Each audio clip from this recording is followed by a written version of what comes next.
YouTube channel. This is Joab Muhozi, the IT classroom, and today we are going to be discussing a simple tool in Microsoft Excel, and this is use of functions in Microsoft Excel. So we need these functions in many cases. For example, summing up the total from a specific list of specific given list. Then also we need to rank or give position, let's say on a report. We need to find the average of many figures.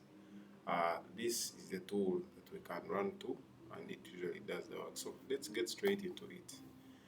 We are going to use a spreadsheet I've already created. It's in my folder, book 1.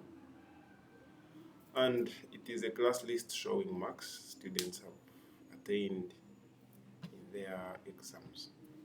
So we are going to use this to see how we can apply our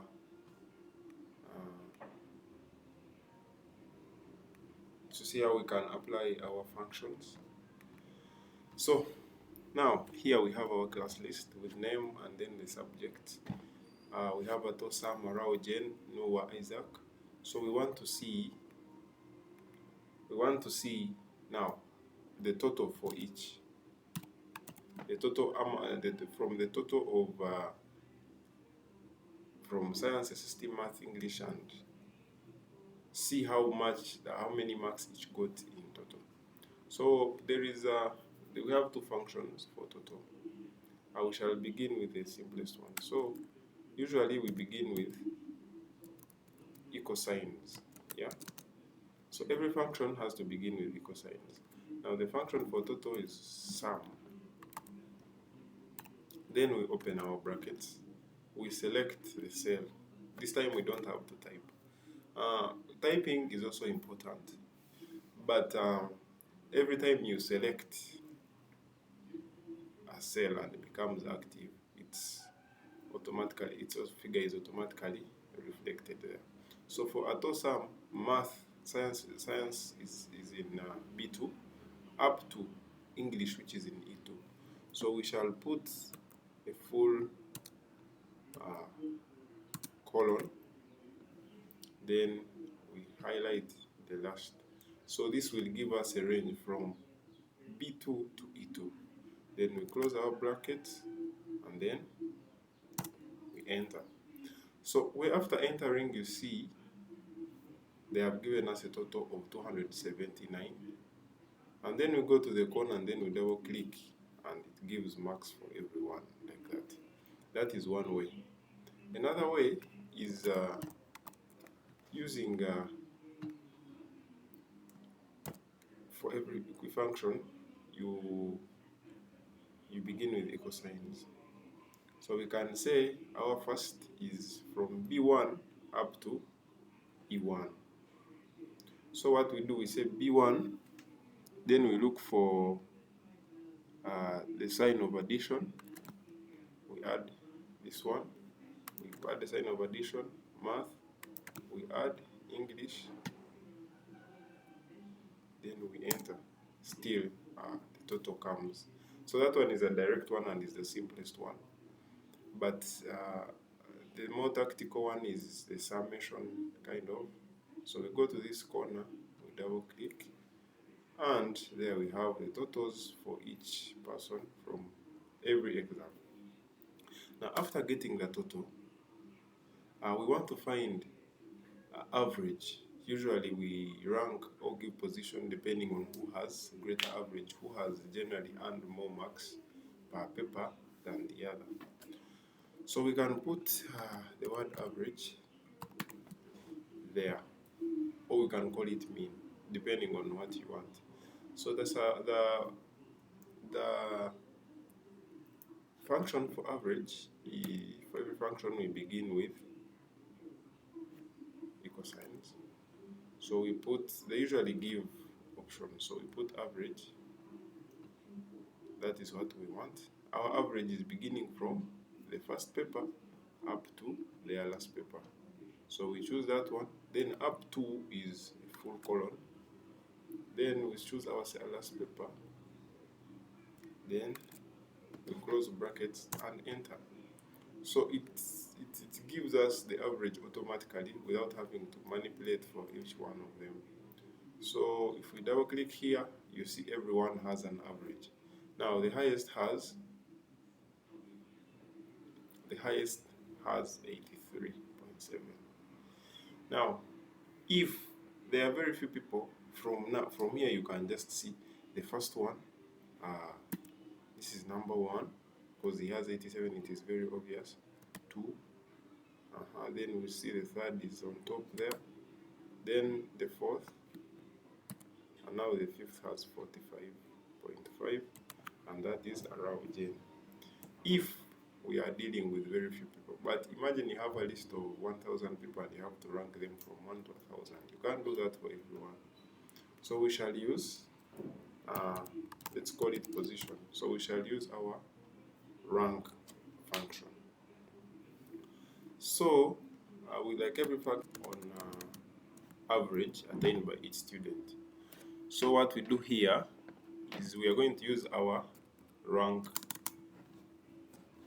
function, and our rank function, like any other function, begins with equal signs.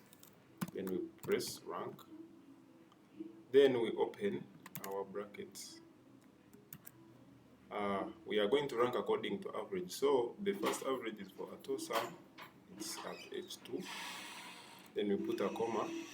Then we put H2 again to H to H6.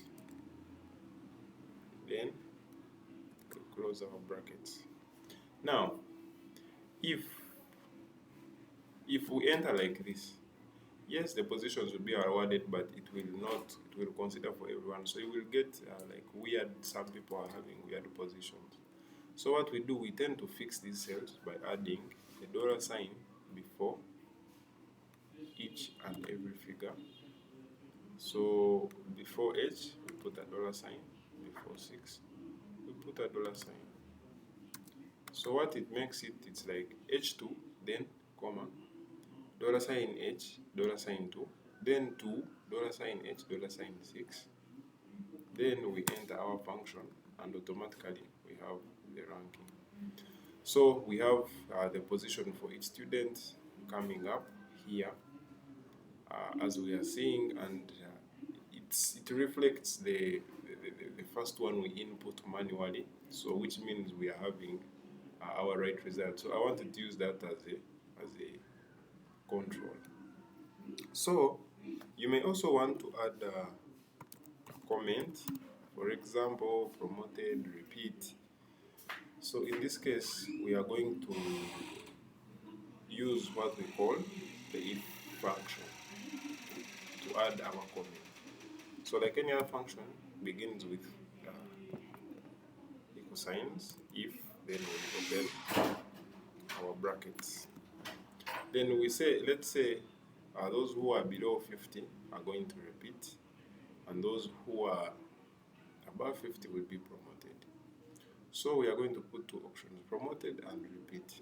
So we say if, and now we are going to promote according to average, right? So we say if H2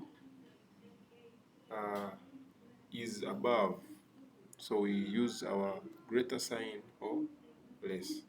So we say if H2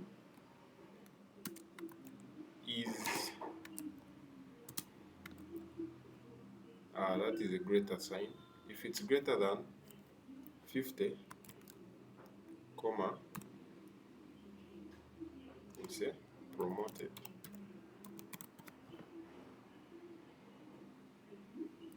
Yes. Then we put another if, then we open brackets and say if this same one, which is our H2,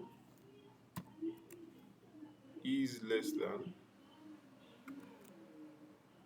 50, is less than 50, we open brackets, we consider comma, then repeat, because we are saying those below 50 should be repeated. So we shall close with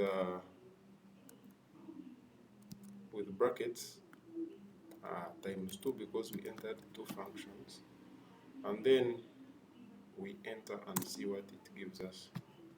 So this is an error function, so there is something we need to correct. So we go back to review our function, and our function says if.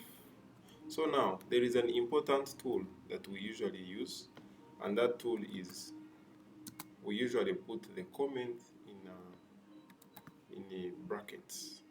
Yeah. So if you forget the fact that there is a bracket, you get wrong results here. So if we put our word promoted in quotation and repeat in quotation, it gives us the true result. So if we enter this function, now we see the comment has come, and it shows that Atosam has been promoted. Now we have only one repeater who is actually below 50, that is 45.5. So these are some of the few